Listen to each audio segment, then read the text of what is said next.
అయినా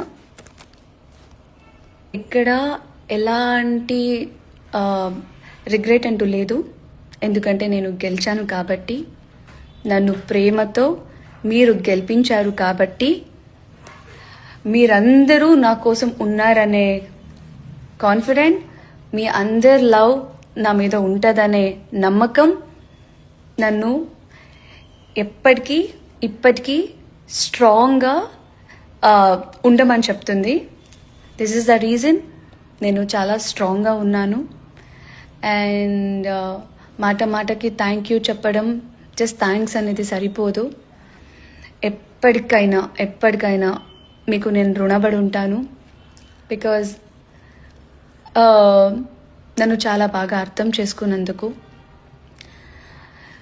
and best friend bond with Kalyan. About Kalyan అంటారేంటి? హౌస్లో చెప్పా, స్టేజ్ మీద చెప్పా, అండ్ బస్లో చెప్పా, చెప్తూనే ఉన్నాను కదా. ఇప్పటికీ కాదు,